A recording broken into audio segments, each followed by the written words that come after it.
Hey, welcome to DIY 360 here at IPR. I'm Kevin Bowe. We have Travis Larson and Jennifer Young in town, passing through town quickly, as a matter of fact, today to play for us. This is going to be a little bit of a different format, and I don't want to break any hearts here, but I'm not going to talk very much this week. Anyway, I'm going to ignore that and take the high road. But these guys are in from, they spend most of their time on the road playing and doing clinics, and they're in from San Luis Obispo, California. Yeah, I said it. And so I just thought I would ask one question first, and then I'll get out of the way, and that's if you guys could tell us, each of you individually, well, first, why the hell isn't her name up there too, is kind of the question that might be on your mind. Like, yeah. Anyway, a little biographical information. I'd love to know from each of you where you grew up and how you got involved in music and how you got to be where you are today. And from then on, I'm going to turn it over to you to play and sing and dance and spoken word and everything you want to do. Yeah, little jazz hands, whatever you got. Go ahead. I'll go ahead and start. My name's Jennifer Young. I grew up in California. I've been playing bass for almost 25 years, however, not continuously. I got serious in about 1995, 98, when we came out with our first record. I met Travis in high school, and I've been pretty much his bass player ever since. So we started making records, and we hit the road, and that's my story, and I'm sticking to it. Travis. Influences? Influences. I grew up listening to Rush and some more Rush, and that was my only band. Geddy Lee, my favorite bass player of all time. Then I grew up a little bit and got into some more schooled players, as they say. Stanley Clarke, Dave LaRue, Billy Sheehan is in there somewhere.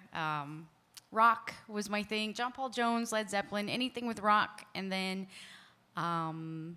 that's about it. I really take a lot from all kinds of musicians, horn players, guitar players, drummers. I love it all. If they're good, I enjoy listening to it. Well, I'll tell you a little bit about myself, and later on we'll tell you about our career-oriented stuff. But much like Jennifer, I was born out in California, started playing piano when I was about 10 years old, took lessons for about 5 years, and when I started, guys like Chick Corea and Herbie Hancock were kind of like the musicians back in those days. And so I was very influenced by that stuff, kind of the jazz fusion thing, and then heard Jeff Beck play guitar when I was maybe in my mid-teens, and been doing that ever since. We've been playing in this band since, like Jennifer said, well, we've been playing together off and on since the late 80s. And we've had a band called the Travis Larson Band, oddly enough, since 1998. We put out our first record and been touring with that. We didn't invite the drummer here because we understand that this is for like musicians and engineers and stuff. So, but That's the comedy portion of it. right, exactly. There's got to be one drummer joke, or it's not a true clinic.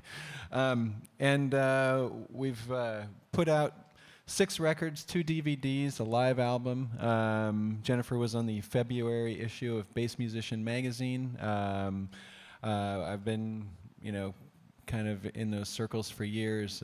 Had guys like Steve Lukather from Toto, who's a great musician producer, played all the guitar except one solo on the Thriller album, which was one of the biggest selling albums of all time, and he's on like 800 other albums that I think they're in the top 10. We've played with all kinds of people, and we're currently out touring on a record right now, just about to start our East Coast tour, and hanging out with a friend of ours from Electro Voice in town here. We did a clinic on Saturday.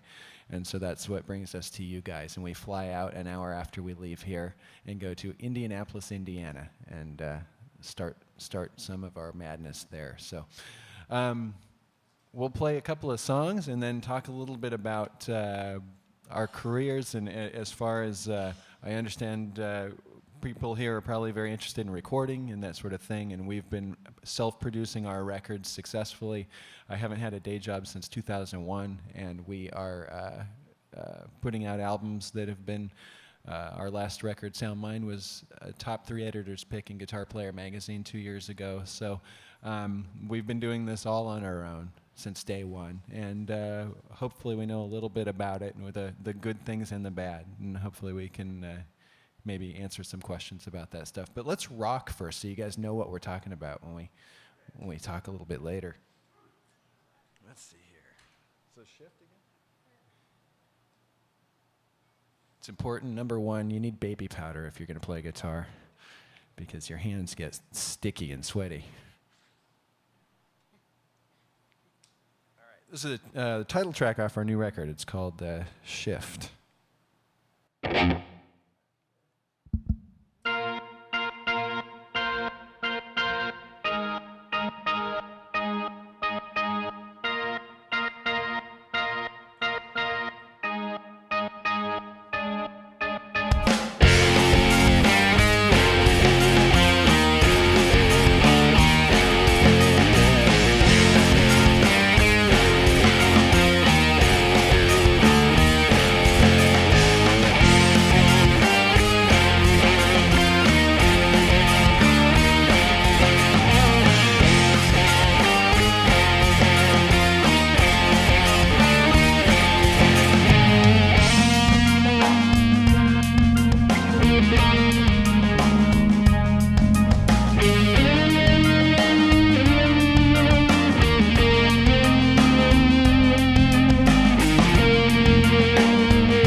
Oh, thank you.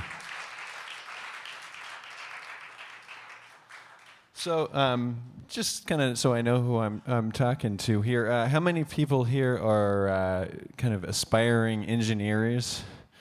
People that are looking to record things for a living? How many musicians? All right, cool. So basically, it's interesting because the very first tour we ever did, we went and did a performance at Musicians Institute in Hollywood, California.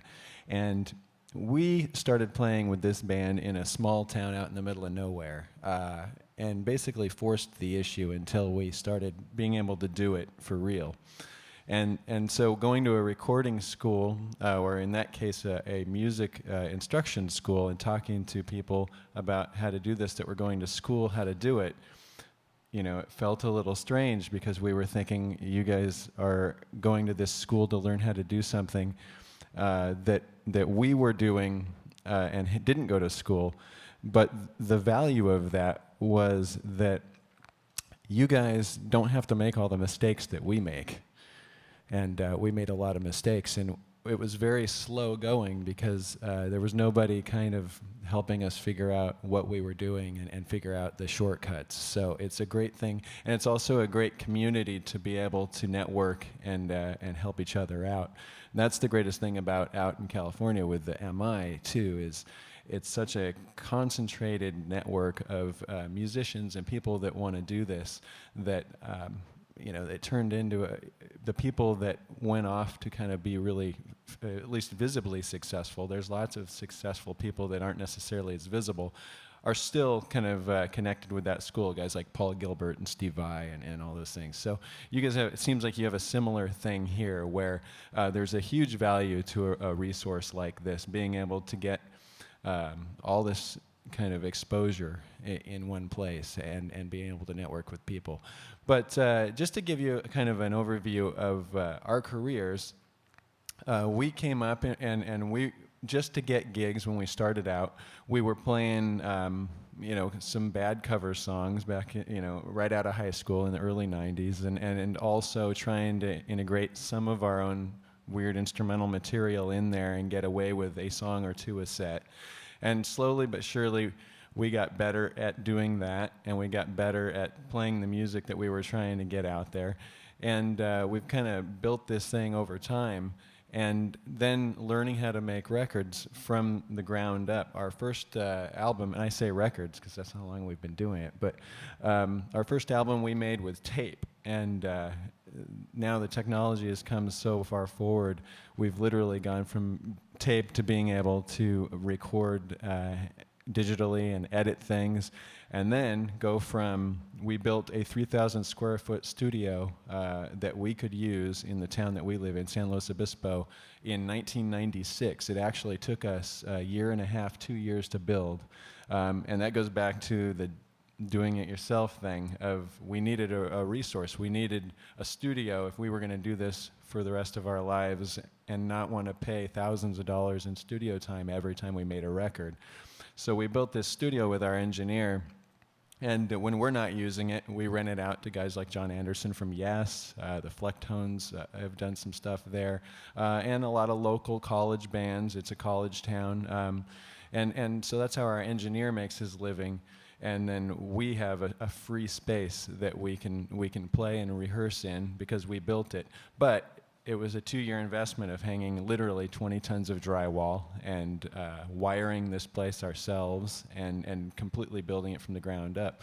And so one of the keys to being able to do music for a living, you know, in any form, is basically putting yourself in a scenario where your overhead's low where it can be, and where you have the resources to be able to do what you need to do on a level that can compete with guys like, in our case, you know, the obvious ones would be your Jeff Becks and your Joe Satriani's and your Steve Vai's, and be able to make records that really, really sound like that. And that's a big thing too, just a mental note, is when you're producing things on your own independently, don't let your ego get in the way to the point where of course you're going to love what you're doing and you're going to think it's great, but be realistic and be able to compare it to what is the kind of top upper echelon of what you're trying to achieve. Who are you comparing to, and who do you want to become? And really compare with open eyes and say, what's the difference between what I'm doing and what they're doing, quality-wise? Obviously your art form is going to be your art form, but quality-wise, how does it really stand up? Because one of the things I see at a lot of guitar clinics and a lot of dealing with up-and-coming musicians specifically is, it's our art, so our egos get involved. And they should in the sense that you should believe in what you're doing enough to have passion to do it and kind of do all that hard work to get it done. But keep a realistic view on where you stand in the great scheme of things and force yourself up to the top. Even if nobody knows you, be so good at what you're doing and put real work in that you can't be ignored when you do put yourself out there, and that people have to say, well, this guy's just as good as anybody doing this over here. And that's a real key. And I will say, too, I can kind of see, if anyone has any questions while I'm waxing on about stuff, please throw your hands up and don't be afraid to ask them. So I'll talk a little bit about the technology of recording changing in our career, because it went from, even for a live performance, the performance gear has changed over the years too. But it's made things so much better. On our last 2 or 3 records, the only thing we've recorded at the studio that we built back in 1996 was the drums. And then we used that studio to mix the albums. But because we have Pro Tools rigs in our homes now, and technology-wise, you can achieve pretty much anything in any situation with a fairly inexpensive recording rig and some decent gear. Things can be run direct now. All of my guitar sounds that you're hearing right now are running completely direct to the PA. We didn't bring any amps or any backline. We literally walked in with a case full of pedals and a couple of guitars. And that has completely changed the way that we can get away with recording world-class albums now. It started, for me, I had this bass player named Victor Wooten, some of you guys might be familiar with, play on a record back in 2001. And I learned kind of where this technology was going from Victor. He was traveling around on tour with a hard disk recorder. And while he had his hard disk recorder, he had his album backing tracks on that, and he would get guest artists in cities that he was in while he was on the road. Again, another cost-effective way of being able to build your career. He had his hard disk recorder, and he was in a town where Bootsy Collins, old famous bass player from James Brown's band, was, and he wanted Bootsy Collins to play on the record, so he called him up and said, can I get you on the record? All you have to do is let me come over with my hard disk recorder and plug your bass into it. And he was able to get this guy on the record. And he did that from city to city until he had this record of all-star players. And that's, again, just technically speaking, a way to find a way to make things happen. So, again, going back to technology and we use Pro Tools. And in our main studio, we have a big Control 24 automated board, and we've got our Pro Tools rig. And then in our homes, we've got little 2-channel, in-out Pro Tools rigs where basically I can just record my stereo send from my guitar pedals. And I've recorded every guitar for the last 2 albums that way. And if I need feedback or something, I might do that in the studio, or I might just hope the neighbors aren't paying attention one afternoon and turn it up enough to be able to get away with that. But it's really changed the way we can do music now. But the key to this whole thing is, because all this technology is available, you still have to, again, compare yourself to what you're competing with. Who do you want to be? Do you want to be the guy that's,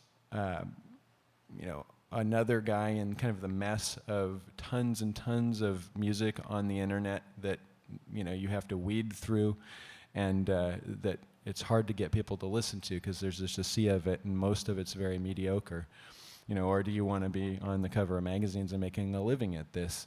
And the reason that happens is because, again, it's about quality and really learning your craft. So there's kind of a positive and a negative to where the technology has gone, because you can create anything you can hear on the radio in your living room now. But can you? How many guys can really do that? So make sure that you don't fool yourselves and sell yourselves short. Make sure you do the work and really make sure that it's that good. What's that? Are there any questions? Yeah, do you guys have any questions? Anybody? And if you don't, that's okay, but don't be afraid to throw a hand up. Yes, sir.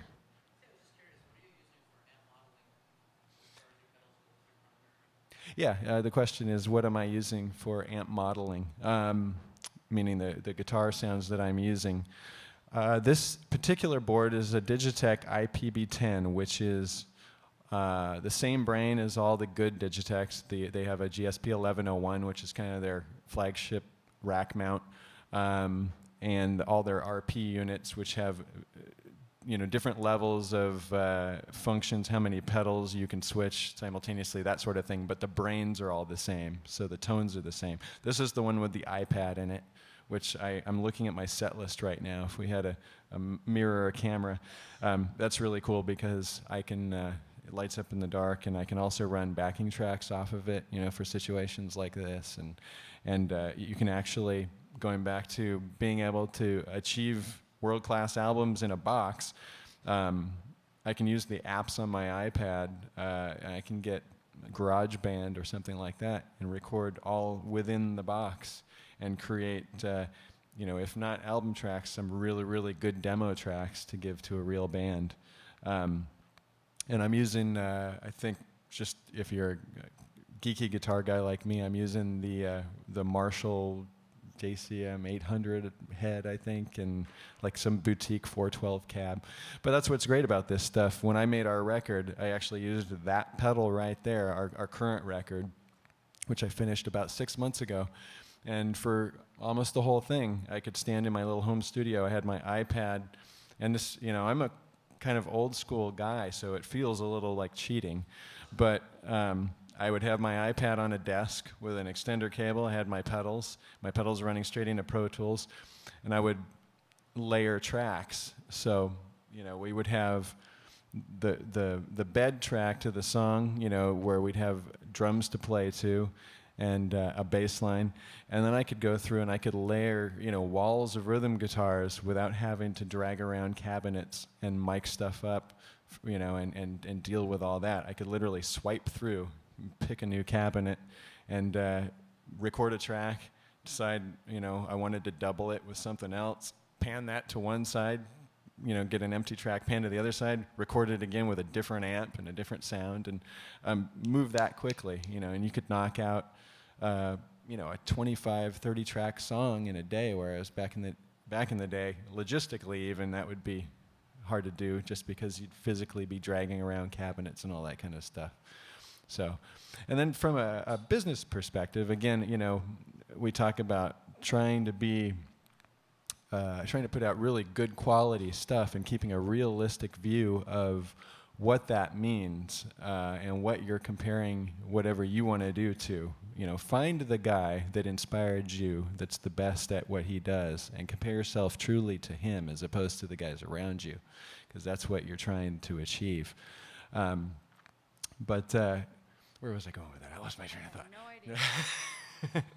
But when you're trying to do this for a living and trying to get your name out there, just because you're good, this is where I was going with this, doesn't necessarily mean you're going to just, the cream rises to the top. It rises to the top because you're trying to get yourself out there as well.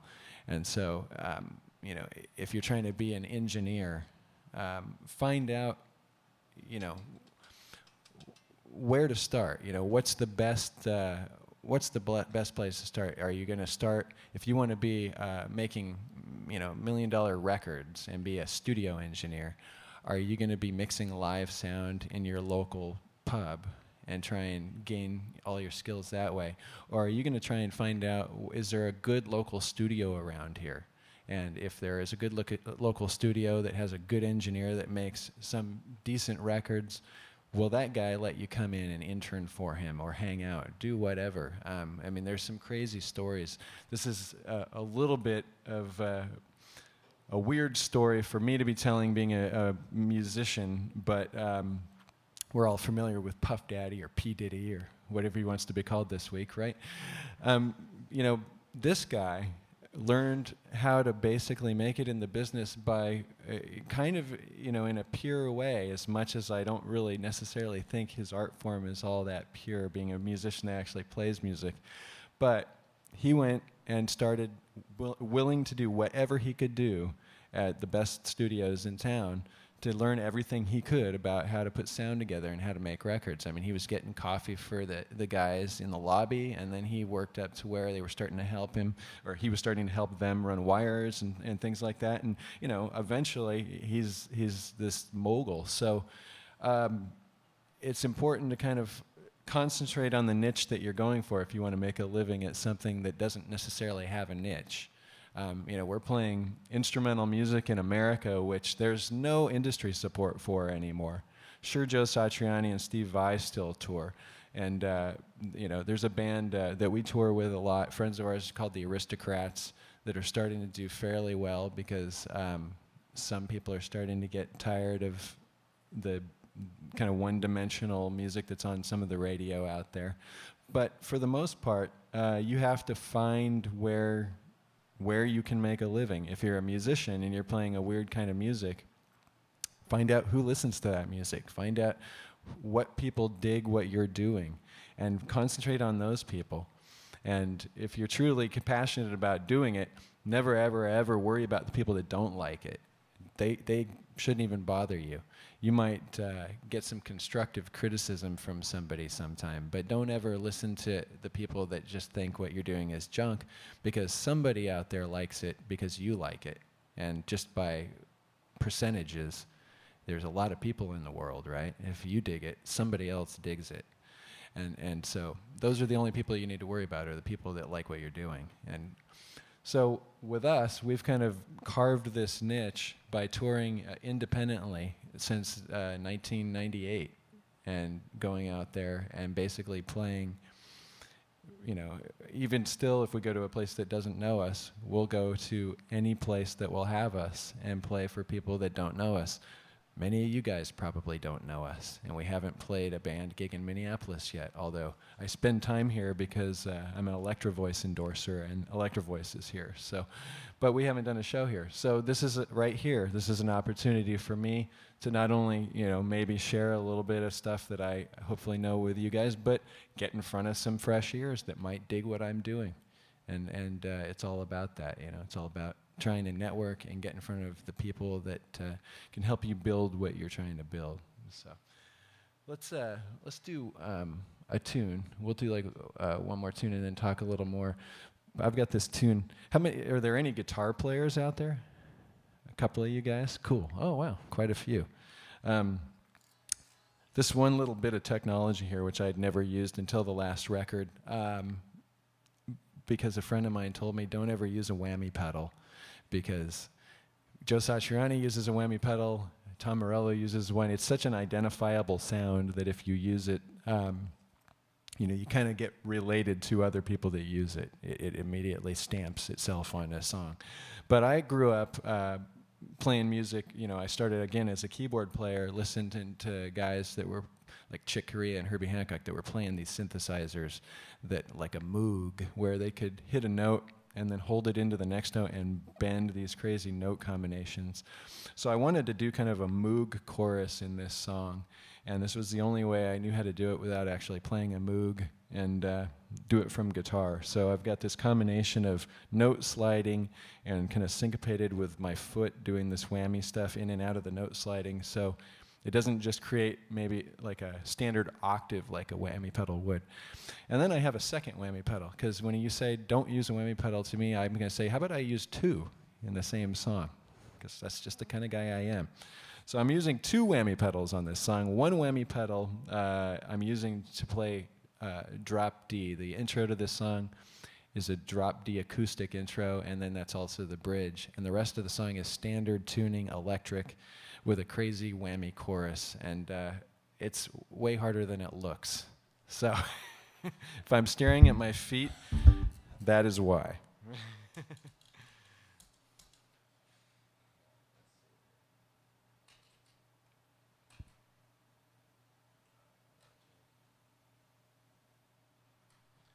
Just for the guitar guys too, I'll also say I have a piezo output on this particular guitar so I can play acoustic sounds, which is really cool because it's like an acoustic pickup, and I've got it running through a whammy, so it's drop D. So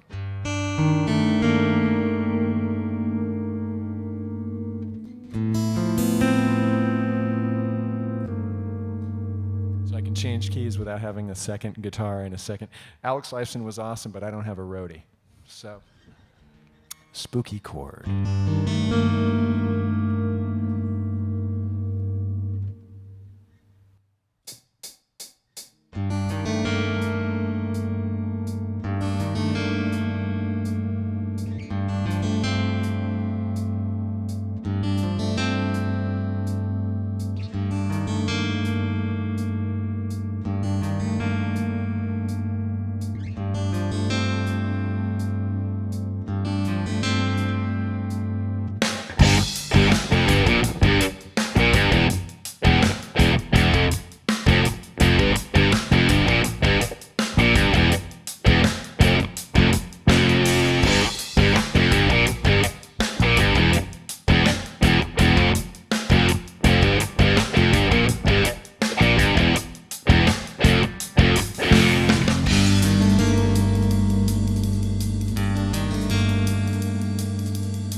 Oh, thank you. So I'll talk a little bit about anybody interested in writing music, writing songs, that kind of thing? Yeah, okay, cool. One of the things that I do, and I learned how to read and write music when I was taking piano lessons when I first started. And then, depending on what you're doing in music, that can either become less important or more important. Carl Verheyen, a friend of mine, is a session player down in LA that does all kinds of soundtracks and stuff, and he'll walk into a session with a 50-piece orchestra, and they'll throw a piece of music in front of him, and he's just got to nail it and get the right sound in like 10 minutes. And for that's amazing. If you have a career where you just want to write your own music and try and market that, like we're doing, I don't read much music anymore. So my process is a little different now because going back to technology and being able to demo things on all kinds of different devices, it's much easier to capture ideas. So one of the things I use, if you play guitar, you can kind of use it for anything, bass, any piano, stringed instruments. I use a looper a lot. And does anybody know what a looper is? A few of you guys? Okay. For those of you that did not raise your hands, basically it's a recorder, like a tape recorder on the floor, and you push record, and then when you get done playing a segment of music that you want to loop, you push play, and it'll just keep playing that back to you over and over and over again. And so I use that a ton. Like on the last 2-3 records, I've written almost those whole records, not an entire song on a looper, but segments for those things, because you can instantaneously decide that you do or don't like something, and you don't necessarily have to have another musician there to teach them a part, then try and come up with a part over that part, and then decide that you don't like it, and it's a lot of added extra work. The looper's great because he plays exactly what you tell him to play. It's like the perfect jam partner. So what I might do is just kind of improv a thing. Let's see here. There's my crazy delay sound. So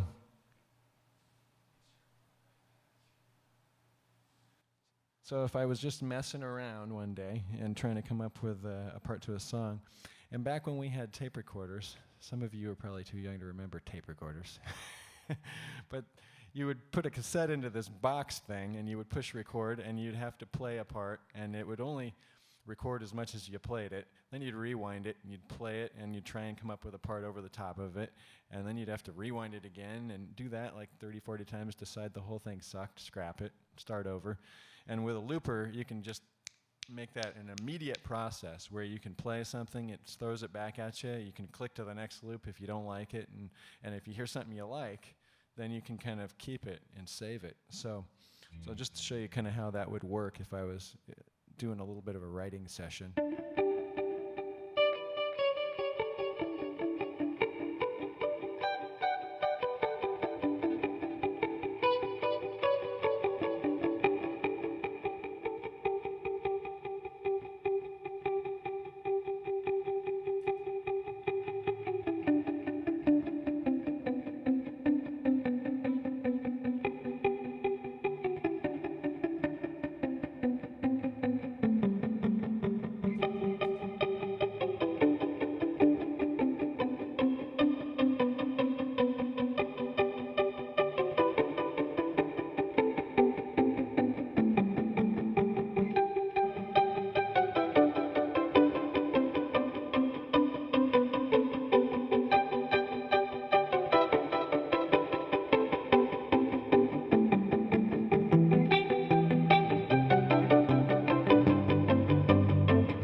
Keep going.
that either is good. Thanks. I can push save, or I can decide that it's not great, and I can move on. And but it's very, very quick. And with the current loopers, I'm using this particular one is a Digitech Stereo Jam Man, which has now they're putting these little chips in them, the little memory cards like you use with a digital camera. And the newest ones, I think, hold somewhere like 20 hours of memory or something like that. So you can hold all, if you play a solo gig or a gig without a drummer like we're doing today, you can save all your drum tracks on there. If you're trying to come up with ideas for things, you can jam like that and save those ideas and drag the WAV files into your computer, even if it was good enough to where you decided this is the album performance. I liked that so much, I want that to be on the album. It's a 16-bit 44K WAV file, so I can drag that into my computer and say, that's it right there. I'm keeping that part. And maybe I'd refine it a little bit in Pro Tools or something. But the tools now are just ridiculous to be able to capture ideas. And for a musician, it's very important for me to make that as convenient as possible. I always have a guitar set up at home. It's always quick and easy to record. It's always there for me to be able to lay down a track and capture ideas, because if you don't set yourself up to be able to do what you're doing quickly, if it's a labor every time, then that'll discourage you from ever getting anything done and slow down the process. So that's one of the main things that I use to write music with. And that might be just like a chorus riff or something, and then I'll come up with something else to the same tempo, or maybe not. We write instrumental music, so there aren't really any rules. We can get away with a lot of weirdnesses with what we do. So, what's that? Questions? Yes. Do you guys have any? Yes, sir. This one I think you can get a decent single stomp box looper now for probably between $100 and $200. This one might be between $2 and $3. eBay is always there for us. You can always find a deal on something, but they're not like they used to be. This is an Ernie Ball Music Man. This particular one is actually a John Petrucci signature model, BFR, yeah. I just did a clinic with John about 3 weeks ago. We did similar to this. Jennifer and I flew out to, where was that? Fort Wayne, Indiana? Yeah, and played at this, the Sweetwater Music Distributor. They sell gear and stuff, and they have a huge theater facility in Fort Wayne. I don't think there's much else there because it was a popular event. There's like nothing surrounding anything out there, and people came for miles. It was like the Blues Brothers. So, play a little more? Any other questions out there? Yes, sir.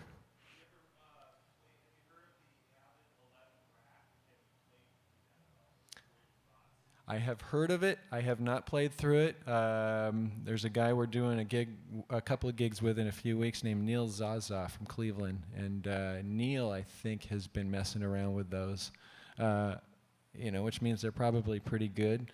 I think now the technology has moved forward enough with all this stuff where it's all pretty good. I know the Axe Effects is really popular.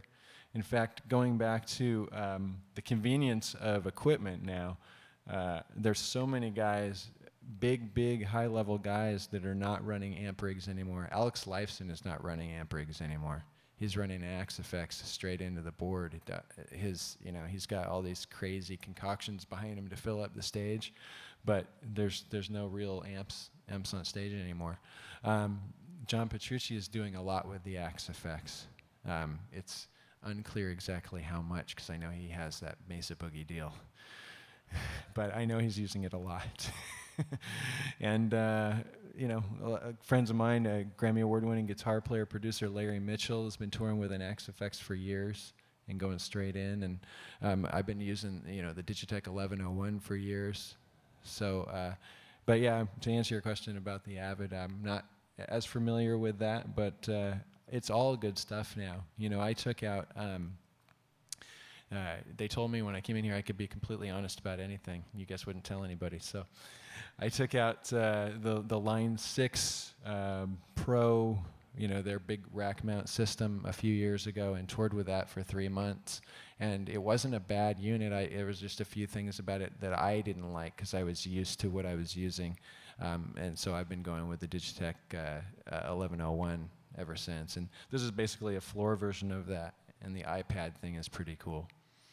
But yeah, it's pretty amazing now. And what's cool about these kind of boxes too is you can turn on and off the speaker simulators with the push of a button. So if you're going to run an amp rig, because some of us do still like to feel air moving behind us when we've got a real drummer, and it's nothing better than stuffing a pair of foam earplugs as hard as you can into your ears and turning up to 11. There really isn't. You don't hear as much stereo spread and all the sweetness and stuff, but boy, it feels good. And so if you want to do that with this, basically you just disengage the amp and cabinet modeling, and you can loop it through a real rig. Or if you're a guy that's just such a purist, you just want to use stuff for effects. I know a lot of guys that are using the Axe effects just for effects. I know Steve Vai's doing that. He's just using the reverbs and delays and stuff. And he's still using his Carvin Legacy head for his main tone. So, but for me, convenience of flying and convenience of recording and all that stuff, everything has gotten good enough now to where I'm pulling it off. I mean, talking about our last album, Soundmind, being in Guitar Player Magazine's editor's top 3 at the end of the year, I did no advertising with that magazine, just a little more industry insight. Generally with those kind of magazines, you have to advertise with them for them to write something about you. And our little independent band, my dad actually called me and said, "Have you seen the new Guitar Player?" And I said, "No." He said, "Your album's in there as editor's top 3." And I said, "Dad, you're getting senile." But it was true. Play one? All right. Let's see. We've got time for one more, I think. Being that you are all kind of like hip and intelligent college students, and you guys know what's going on, I'm going to make fun of some other college students with this song that don't apply to you guys. We live in a college town, San Luis Obispo, California, where Cal Poly is, and we have this thing there called Poly Dollies. And it's a term that has been there for 40 years. And what happens is when you play gigs in your local college venue, about 10, 11 o'clock, you start getting the inebriated college Poly Dolly. And they start trying to dance to some of these weird time signature songs that we write. And so over the years, it became kind of more fun for us than it was for them, I think, because it was just kind of, a fun adventure to watch them try and follow some of this stuff. So this song is off our first record, and it is dedicated to the inebriated dancing college student at a fusion show. And it's called Attention Deficit Disorder.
That's Jennifer Young on the bass, everybody.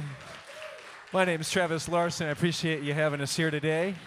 And I will mention we do have some cards with information and some pictures of us that we'll hand out here at the end. So please don't be shy to come say hi if you like what we're playing today. And I'll hand it back over here. What do you think?